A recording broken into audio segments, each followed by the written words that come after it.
and I'd like to thank FreeMind for inviting me. First, I should say I'm not a doctor, but it's okay. I'm an engineer.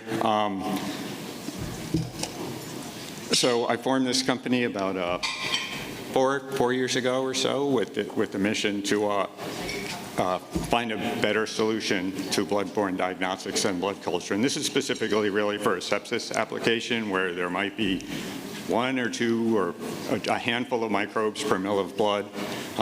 There isn't, it's hard to believe if you don't follow this field, but there's no product out there that does this. So what happens now, if someone appears to have sepsis, they get a blood culture that's actually like 100-year-old technology. Now, a lot of new technology has been applied, like automatic metabolite detection and tracking, but it's still a very old technology, and you have to wait for the pathogens to grow, which they don't always do. So aside from the time, it's a slow process, and people who have sepsis, the mortality goes up about 7% every hour. Diagnosis is delayed, so you want to be fast.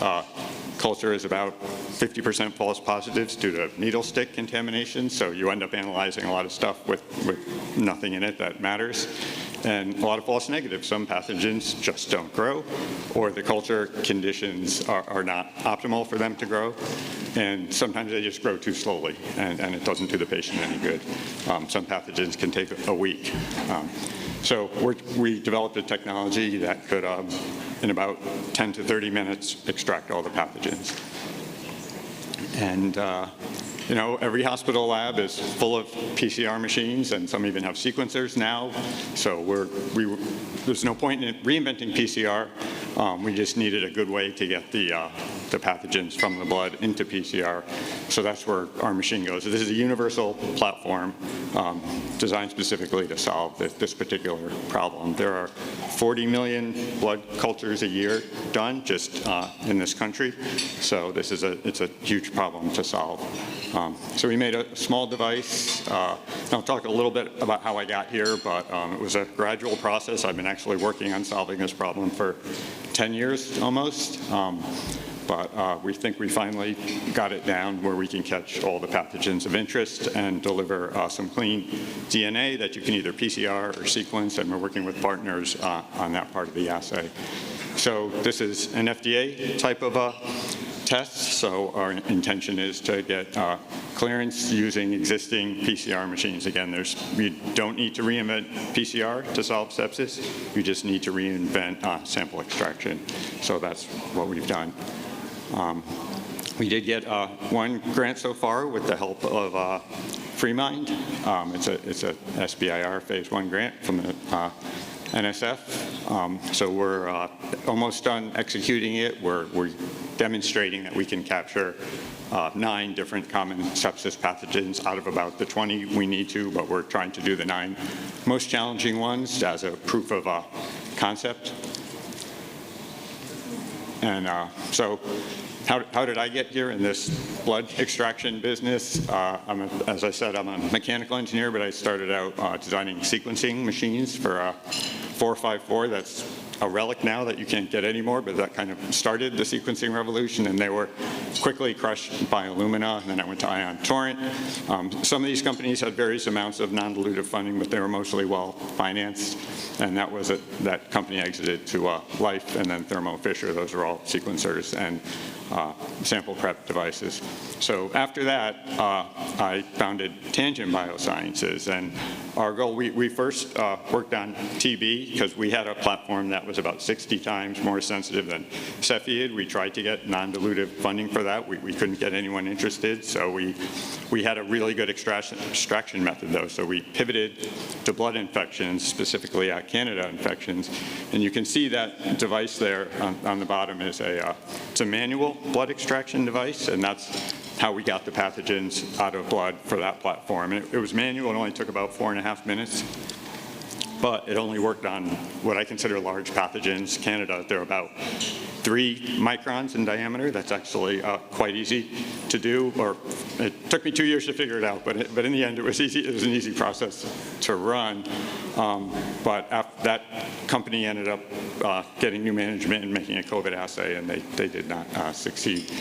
they had a successful assay, but of course there was no demand for it by the time they did that. So when I left that company, and that company, we worked with FreeMind. We got about 3 NIH grants with them, and also we got a BARDA grant. And the way we ended up getting that, I noticed that our competitors, who I thought had inferior technology, were getting BARDA funding for point-of-care rapid molecular solutions. So, and I also found out that FreeMind had worked with them. So we got a contract with FreeMind to help us do that, and we got a $10 million BARDA contract. That was our first really big funding. That was totally pivotal for us. It's for anthrax, and it allowed us to raise private money much more easily, because that's a great vote of confidence when BARDA wants to use your technology.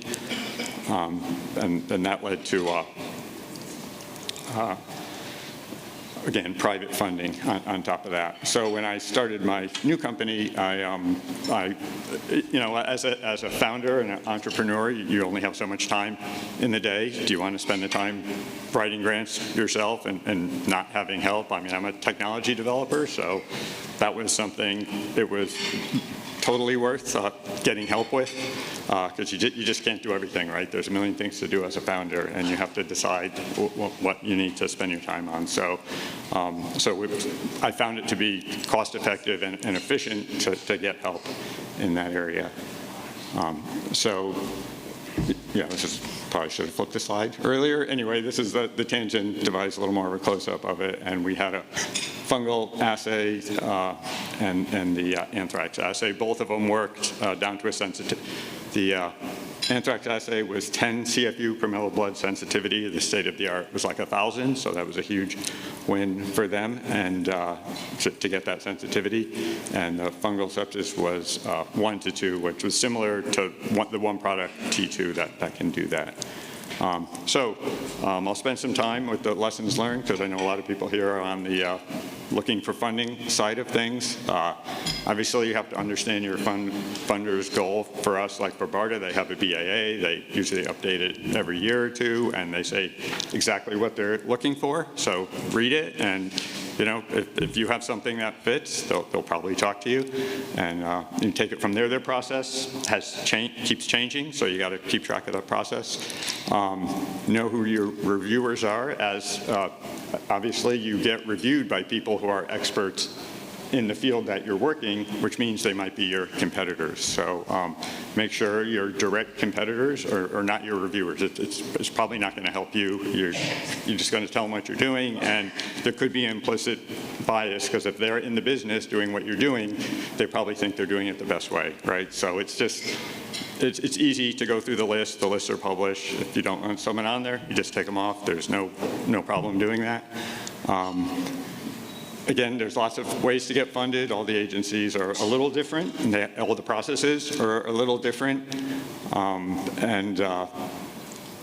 Even the mRNA vaccine inventors claim that they're rejected 5 times to get funding, and that's such an important technology, right? So don't feel bad if you get rejected. Great technologies sometimes don't make it for whatever reason, or it takes a lot of persistence to get the right reviewers, or maybe it's a matter of getting the technology far enough along so your reviewers believe that your stuff works. So data is super important, and you have to be persistent and patient, because as a founder, you start out with a little bit of money, and you're trying to make it last, and it's going to take a year or two.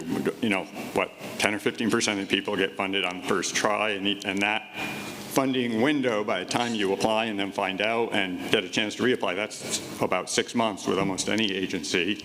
It took us 2 years to get the BARDA contract at my last company. The NIH took about a little over a year. The NSF that I have now. So, and by the way, that was helped by a phone call. I had a review, and actually someone of you mentioned, well, why don't you call them and discuss it? And I called the reviewer, and very carefully explain how we test our things, why we know it works, and on the second time around, we did better. So that's my advice, and thank you all for coming and listening.